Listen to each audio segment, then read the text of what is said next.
이성에서의 도피 프랜시스 쉐이퍼 제2장 자연과 은총의 통일. 자연과 은총의 통일. 여기서 우선 역사적인 관계를 살펴보는 것이 중요하다. 칼빈은 1509년에 출생했으며 1536년에 기독교 강요를 내놓았다. 레오나르도 다 빈치가 죽은 1519년은 루터와 에크 박사가 라이프치히에서 논쟁을 벌였던 해이기도 하다. 레오나르도는 만년에 프랑스 왕 프랑스와 1세의 초청으로 프랑스에 정착했는데 바로 이 왕에게 칼빈이 자신의 기독교 강요를 헌정했다. 그러므로 이 시기가 바로 르네상스와 종교개혁이 교체되는 시기였다. 이 통일의 문제에 대하여 종교개혁은 르네상스와는 완전히 반대되는 대답을 제시했다. 종교개혁은 아리스토텔레스주의와 신플라톤주의 해석을 거부했다. 종교개혁자들이 주장하는 대답은 무엇인가? 이들에 의하면 로마 가톨릭 교회에서 자라나는 묵은 인본주의와 자율적인 인간의 불완전한 타락을 말하는 아퀴나스의 신학에서 문제가 싹트게 되었다는 것이다. 칼빈의 기독교 강요 1536년판 속표지와 1559년 결정판 속표지. 칼빈은 1509년에 출생했으며 1536년에 기독교 강요를 내놓았다. 레오나르도 다 빈치가 죽은 1519년은 루터와 에크 박사가 라이프치히에서 논쟁을 벌였던 해이기도 하다.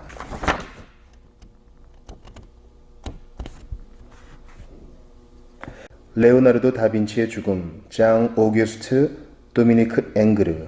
이탈리아 르네상스 예술에 심취한 프랑스와 1세는 1516년 당시에 63세였던 레오나르도 다 빈치를 프랑스로 초대하여 프랑스 궁전 최고의 화가로 임명하고 극진히 대우하였으며 3년 후 레오나르도가 숨을 거두는 순간에도 곁을 지켰다.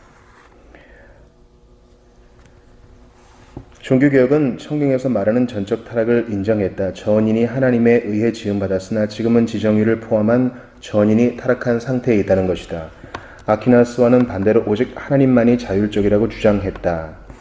이것은 두 가지 면에서 진리였다. 첫째, 궁극적 권위 면에서 볼 때 자율적인 것은 아무것도 없다. 종교개혁자들은 궁극적이며 충분한 지식은 성경에 있다고 주장했다. 다시 말해 교회나 자연신학 등 다른 어떤 것을 성경과 동등하게 여겨 성경에 첨가하는 견해와는 달리 성경만이 있을 뿐이라는 것이다. 둘째, 구원 문제에서 인간의 자율성은 찾아볼 수 없다. 로마 가톨릭에서는 구원을 얻는 데는 두 가지 노력이 필요하다고 한다. 즉, 우리의 구원을 위한 그리스도의 죽으심과 그리스도의 공로를 받을 자격을 갖추는 일, 이 두 가지가 겸비되어야 한다는 것이다. 따라서 여기에는 인본주의적 요소가 개입되었다. 종교개혁자들은 인간이 할 수 있는 일은 아무것도 없으며 인간의 자율적이거나 인본주의적인 노력 또는 종교적이거나 도덕적인 노력으로는 구원을 얻을 수 없다고 말한다. 즉 그리스도께서 역사의 시공간에서 죽으심으로 완성하신 사역을 근거로 해서만 사람은 구원을 얻을 수 있다는 것이다. 구원을 얻는 유일한 길은 믿음으로 빈손을 들고 하나님의 은혜로 하나님의 선물을 받아들이는 데에 있다. 즉 믿음으로만 가능하다. 그러므로 이러한 영역에는 분열이 있을 수 없다. 궁극적인 규범이 되는 지식에는 분열이 없다. 다시 말하면 교회나 자연신학이 말하는 것과 성경이 말하는 것이 달라서도 안 되고 성경과 합리주의자들의 견해가 차이가 나서도 안 된다. 구원 문제에 대해서는 분열이 있을 수 없다. 오직 성경과 믿음만이 있을 따름이다. 여기서 복음주의적 기독교인들이 유의해야 할 점은 종교개혁자들이 오직 성경이라고 했지 오직 그리스도 안에서 나타나는 하나님의 계시라고 말하지 않았다는 점이다. 만일 누구든지 종교개혁자들이 가졌던 성경관을 떠나면 그리스도란 말에서 아무런 내용을 발견할 수 없게 된다. 이것이 오늘날 신학에서 나타나고 있는 경향이다. 현대신학은 그리스도를 성경에서 분리시키므로 결국 그리스도라는 낱말을 내용 없이 사용하는 셈이다. 종교개혁자들은 그리스도께서 하나님에 관하여 말씀하신 계시를 기록된 성경의 계시와 연결시킴으로써 그리스도 자신의 교훈을 따른다. 성경은 두 종류의 지식에 대한 열쇠를 제시한다. 즉 하나님에 관한 지식과 인간과 자연에 관한 지식이다. 위대한 종교 개혁의 고백문들은 하나님이 성경을 통해 자신의 속성을 인간에게 계시하셨으며 또한 이 계시는 인간에게뿐 아니라 하나님께도 의미가 있다고 강조한다. 하나님이 성경을 통해 인간에게 말씀하셨으며 따라서 인간이 하나님에 관하여 참된 지식을 갖는 것은 하나님이 그것을 계시하셨기 때문이라는 사실을 알지 못했다면 북부 유럽의 종교개혁과 종교개혁 문화는 있을 수 없었다는 것이다. 비록 우리가 완전한 진리를 소유하지는 못하지만 소위 참된 진리를 성경에서 얻는다는 것을 성경이 가르쳐준다는 사실은 오늘날 의사소통과 언어 연구에 관심이 있는 사람들이 기억해야 할 중요한 원리다. 이러한 방식으로 우리는 하나님에 관한 참된 진리와 인간에 관한 참된 진리를 알며 또한 자연에 관한 참된 것을 알게 된다. 즉 우리는 성경을 기초하여 비록 완전한 지식은 아니지만 참되고 통일된 지식을 소유한다. 종교개혁과 인간. 따라서 우리는 인간에 관하여 놀라운 것을 알고 있다. 무엇보다도 인간의 기원과 인간이 누구라는 것을 안다. 하나님의 형상대로, 인간은 하나님의 형상대로 창조되었다. 인간은 그리스도인으로 중생, born again 할 때 놀라운 존재가 될 뿐만 아니라 하나님이 인간을 자기 형상대로 만드셨기 때문에 훌륭한 존재다. 인간은 타락 이전의 원래 상태 때문에도 소중하다. 최근 나는 강의 도중에 약물을 사용하고 있는 학생을 소개받았다. 그의 용모는 훤칠했고 얼굴은 지적이었으며 머리는 길고 청바지에 샌들 차림이었다. 강의실에 들어와 내 강의를 듣더니 대뜸 야 이건 아주 새로운 이야기인데 이런 말은 한 번도 들어본 적이 없어 하는 것이었다. 이튿날 오후에 그 학생이 다시 왔기에 그에게 인사를 건넸다. 그는 나를 응시하면서 말했다. 선생님, 참 정중하게 인사를 하시는데 무엇 때문에 저에게 그런 인사를 하시는지 어리둥절하게 됩니다. 학생이 누군지 알기 때문이요. 하나님의 형상대로 만들어진 사람인 줄 아니까 인사를 하는 것이요. 라고 나는 대답했다. 이러면서부터 우리는 감격스러운 이야기를 주고받았다. 인간의 기원을 모르고서는 사람들을 인간답게 대할 수 없고 높은 수준의 참 인간으로 그들을 대할 수 없다. 하나님이 인간이 누구라는 것을 말씀하신다. 하나님은 자기 형상대로 지으셨다고 우리에게 알려주신다. 그러므로 인간은 놀라운 존재다. 하나님은 또한 인간의 다른 면을 말씀해 주신다. 타락에 관해서 말씀하신다. 이 타락에 대한 말씀은 우리가 인간을 이해하는 데에 알아야 할 다른 문제에 눈을 뜨게 한다. 왜 인간은 그렇게 훌륭하면서도 그렇게 결함투성이인가? 인간은 누구이며 나는 누구인가? 왜 인간만이 독특한 일을 할 수 있는가? 그런데도 왜 인간은 그렇게 끔찍한 존재인가? 그 이유는 어디에 있는가? 성경은 우리가 하나님의 형상대로 만들어졌기 때문에 훌륭하지만 역사의 어느 시공간에서 인간이 타락했기 때문에 결함이 생겼다고 가르친다. 종교개혁자들은 인간이 하나님을 거역했기 때문에 지옥에 갈 것을 알았다. 종교개혁자들과 이들을 쫓아 북유럽의 문화를 이룩한 사람들은 인간이 존재하시는 하나님 앞에서 도덕적으로 죄를 짓긴 했지만 그렇다고 인간이 전혀 무가치한 존재는 아니라는 것을 알고 있었다. 현대인은 인간이 아무것도 아니라고 생각하는 경향이 있다.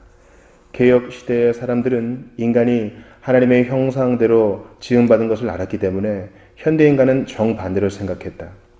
비록 타락했을 망정, 또한 그러므로 그리스도의 초인간적 해결과 그분의 대속의 죽음이 아니었다면 지옥에 갈 수밖에 없는 인간이긴 하지만 인간이 아무것도 아니라고는 생각하지 않았다. 하나님의 말씀, 즉 성경 말씀에 귀를 기울인 결과 종교개혁은 사람들 개개인이 기독교인이 되게 하는 데와 일반 문화에 지대한 공헌을 하였다. 따라서 종교개혁이 우리에게 가르치는 것은 하나님이 상층부와 하층부에 관하여 성경을 통해 말씀하고 계신다는 것이다. 하나님은 자신, 즉 하늘에 속한 것에 대한 참된 진리를 계시로 말씀하시고 자연, 즉 우주와 인간에 대한 참된 사실도 계시로 말씀하신다. 그러므로 개혁시대의 사람들은 지식의 참된 통일을 이룩하였다. 그들에게는 르네상스에서 다루던 자연과 은총의 문제는 없었다. 그들은 참된 통일성을 갖고 있었다. 그것은 그들이 똑똑했기 때문이 아니라 그들이 상하층의 양 영역에 하나님이 계시하신 것에 근거한 통일성을 갖고 있었기 때문이다. 아퀴나스에 의하여 자유를 구가하게 된 인본주의와 로마 가톨릭식의 인본주의와는 달리 개혁자들에게는 자율적인 부분이 전혀 없었다. 그렇다고 예술과 과학에 대한 자유가 없었다는 것은 결코 아니다. 아니, 정반대로 계시된 규범 안에서 가능한 참된 자유를 향유할 수 있었다. 그렇지만 비록 예술과 과학이 자유를 향유한다고 해도 그것들이 자율적인 것은 아니다. 예술가나 과학자 역시 성경의 계시 아래 있기 때문이다. 앞으로 논하겠지만 예술과 과학이 자율적으로 되기를 시도할 때마다 항상 어떤 원리가 나타났다. 즉 자연이 은총을 잠식해 버려서 예술과 과학이 곧 무의미해지기 시작했다. 종교개혁은 실로 엄청난 결과를 낳았다. 비록 우리 세대가 지금 폐기하고 있기는 하지만 많은 사람들이 사랑하는 문화를 가능하게 하였다. 종교개혁은 20세기의 사고방식을 빌리자면 프로그램화되지 않은 인간인 한 아담을 우리에게 제시한다. 그는 컴퓨터 시스템 안에 있는 천공 카드로 설정된 존재가 아니다. 20세기의 인간은 결정주의 사상에 젖어 있기 때문에 이러한 인간상을 상상할 수 없다는 특성을 가지고 있다. 그러나 성경은 인간이 전적으로 결정되었거나 조건 지어진 것으로 설명해서는 안 된다는 입장을 취한다. 다시 말해 인간의 존엄성에 대한 개념을 내세우는 입장을 취한다. 오늘날 사람들은 인간의 존엄성을 고수하려고 노력한다. 그러나 인간이 하나님의 형상대로 창조되었다는 진리를 상실했기 때문에 어떻게 이 개념을 고수할 수 있을는지 그 방법을 알지 못한다. 아담은 프로그램화 되지 않은 인간이었으며 의미 있는 역사 속에 의미 있는 인간으로서 역사를 변화시킬 수 있었다. 그러므로 종교개혁 사상에서 우리는 인간이 중요한 존재임을 알게 된다. 그러나 우리가 반역했다는 것도 알게 된다. 인간은 실제로 반역했으며 그것은 연극의 한 토막이 아니다. 인간은 프로그램화되지 않은 존재이며 실제로 반역하기 때문에 진정한 도덕적 죄책이 있다. 이것으로 인해 개혁자들은 또 다른 진리를 이해했다. 그들은 그리스도께서 하신 일에 대하여 성경이 가르치는 대로 이해했다. 그들은 예수님이 대속자로 십자가에 달려 죽으심으로써 인간을 진정한 죄책에서 구하기 위한 제물이 되셨다고 이해했다. 우리가 심리학적으로든 신학적으로든 혹은 그 밖에 어떤 방법으로든 진정한 도덕적 죄책에 대한 성경의 개념을 함부로 변경한다면 예수님이 행하신 일에 대한 우리의 견해는 더 이상 성경적인 견해가 아니라는 것을 알아야 한다. 그리스도께서는 실제로 참된 선택을 하셨기 때문에 진정한 도덕적 죄책을 진 인간을 위해 돌아가셨다. 인간의 모습. 우리는 이제 인간의 다른 면모를 살펴보아야 한다. 그러기 위해서는 먼저 성경 체계 속에 있는 만물은 하나님께로 돌아간다는 사실을 명심해야 한다. 나는 성경의 체계를 하나의 체계로서 사랑한다. 체계, 시스템이라는 말이 너무 차가운 인상을 주기 때문에 별로 좋아하지 않을지 모르지만 그렇다고 성경의 가르침이 하나의 체계가 아닌 것은 아니다. 만물이 시초로 돌아가며 따라서 이 체계는 독특하게 아름답고 완전하다. 모든 것이 이 체계를 정점으로 하기 때문이다. 모든 것이 거기 계시는 하나님으로부터 시작된다. 이것이 바로 모든 것의 시작이요 정점이므로 모든 것이 여기에서부터 모순 없이 전개되고 있다. 성경은 하나님은 살아계시는 하나님이라고 하며 하나님에 관한 많은 사실을 가르친다. 그러나 20세기의 사람들에게 가장 의의가 있는 것은 성경이 하나님을 가리켜 인격적이신 하나님이요 무한하신 하나님이라고 한다는 사실일 것이다. 이러한 하나님이 바로 거기 계시고 실제 하시는 하나님이시다. 더 나아가서는 이것이 이러한 하나님을 섬기는 유일한 체계요 유일한 종교이다. 동양의 신들은 정의상 다시 말하면 선악을 다 포괄한다는 의미에서 무한하다. 그러나 인격적인 신들은 아니다. 서양의 신들은 인격적이나 이들은 극히 유한한 신들이다. 북유럽 베르만족의 신들과 로마와 그리스의 신들은 하나같이 다 인격적이지만 무한한 신은 아니다. 그러나 기독교의 하나님, 즉 성경의 하나님은 인격적이며 무한하시다. 성경의 이 인격적이며 무한하신 하나님은 만물의 창조주이시다. 하나님이 만물을 창조하셨다. 그분은 이 모든 것을 무에서부터 창조하셨다. 그러므로 다른 모든 것은 유한하고 피조물이다. 하나님만이 무한하신 창조주이시다. 이것을 도식으로 설명하면 다음과 같다. 인격적 무한하신 하나님. 틈, 인간, 동물, 식물, 기계. 하나님은 인간과 동물과 식물 그리고 기계를 창조하셨다. 하나님의 무한성의 면에서 볼 때 인간은 기계와 마찬가지로 하나님과 단절된 상태에 있다. 그러나 성경에서 말하는 인간의 인격적인 면을 보면 전혀 다른 것을 알 수 있다. 이런 관계를 도식화하면 틈의 위치가 바뀐다.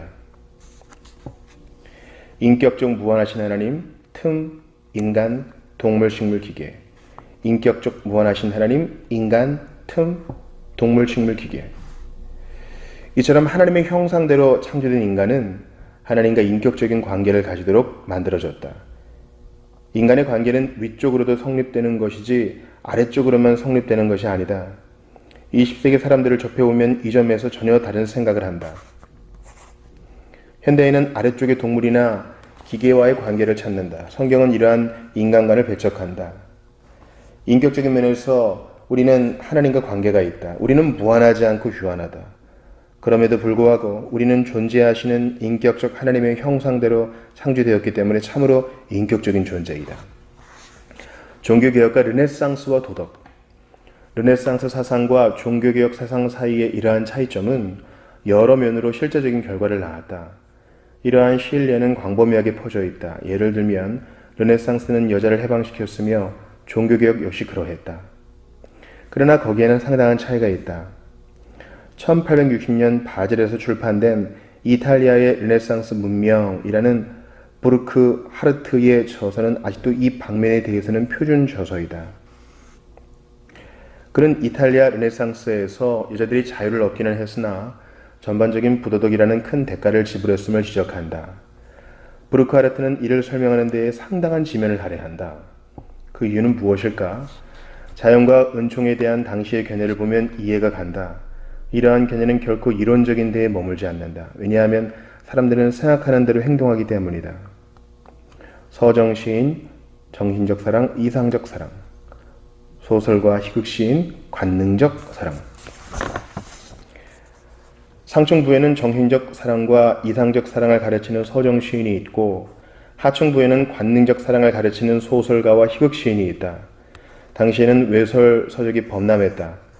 르네상스 시대의 이러한 요소는 책에 그치는 것이 아니라 당시 사람들의 생활로 표현되었다. 자율적인 인간이 이원론에 빠지게 된 것이다. 예를 들면 우리는 단테에게서도 이러한 면을 볼 수 있다. 그는 첫눈에 한 여자에게 사랑을 느끼고는 평생토록 그 여자를 사랑했다. 그런가 하면 그는 다른 여자와 결혼하여 아이를 낳고 가사를 돌보게 했다. 결국 이 자연과 은총에 불리는 르네상스 시대의 모든 생활 영역에 파급되었으며 자율적인 하층부가 늘 상층부를 잠식했다. 전인. 종교개혁의 성경적 견해는 과거에도 현재에도 아주 다른 것이었다. 다시 말하면 플라톤의 견해와는 달랐다. 육체나 영혼이 다 같이 중요했다. 하나님이 전인을 만드셨기 때문에 이 전인이 중요한 것이다. 죽은 자의 육체적 부활을 가르치는 교리는 결코 낡아빠진 교리가 아니다. 이 교리는 하나님이 전인을 사랑하시며 따라서 전인이 중요하다는 것을 가르친다. 베아트리체와 마주친 단테. 헨리 홀리데이. 어린 시절 자기보다 1살 어린 베아트리체를 우연히 본 단테는 그 이후 다른 만남이 없었음에도 평생토록 그녀에 대한 사랑과 찬미의 감정을 품었다. 헨리 홀리데이의 그림은 단테가 피렌체 베키오 다리에서 생애 2번째로 베아트리체와 조우한 장면을 묘사하고 있다. 성경의 가르침은 영혼, 상층부를 대단히 중요시하고 육체, 하층부를 아주 대수롭지 않게 취급하는 플라톤의 사상과는 정반대이다. 성경의 견해는 인간의 육체와 자율적인 정신을 중요시하고 은총은 별로 중요시하지 않으며 모든 보편자와 모든 절대 기준을 상실한 인본주의의 견해와도 다르다. 종교개혁에서 주장한 성경적 견해는 플라톤주의자의 견해도 인본주의자의 견해도 아니다. 그것은 첫째, 하나님이 전인을 만드셨으므로 전인에 관심을 가지신다는 것이며 둘째, 역사 속의 시공간에서 타락이 이루어져 전인에게 영향을 미쳤다는 것이다. 셋째, 구주 예수님이 하신 일에 근거하고 성경의 계시에서 얻는 지식을 가짐으로써 전인의 구속이 이루어진다는 것이다. 장차 전인이 죽음에서 부활하여 완전한 구원을 얻을 것이다. 로마서 6장에서 바울은 이 생에서도 우리는 전인적 구원의 실체를 가지게 된다고 말한다. 이것은 그리스도께서 흘리신 피와 믿음을 통한 성령의 능력으로 비록 이 생에서는 완전하지는 못하나 실현된다. 그리스도께서는 전인을 지배하시는 진정한 주이시다. 이것이 개혁자들이 깨달은 바이고 성경이 가르치는 내용이다. 예를 들면 앵글로색슨계 기독교보다 네덜란드에서 이것이 그리스도께서 문화를 다스리시는 주가 되심을 의미한다고 더 강조했다. 그러므로 그리스도께서는 양 영역을 모두 다스리는 주가 되신다. 예수 그리스도의 주되심과 성경의 권위를 떠나서는 자율적인 것이 있을 수 없다. 하나님은 전인을 만드셨으므로 전인에 관심을 가지신다. 그러므로 통일을 이룰 수 있다. 이처럼 르네상스에서 현대인이 탄생하던 바로 그때에 종교개혁은 현대인의 딜레마에 대하여 해답을 제시했다. 이와 대조적으로 르네상스적 인간의 이원론은 현대적 유형의 인본주의를 낳았으나 그와 함께 현대인에게 슬픔을 안겨 주었다.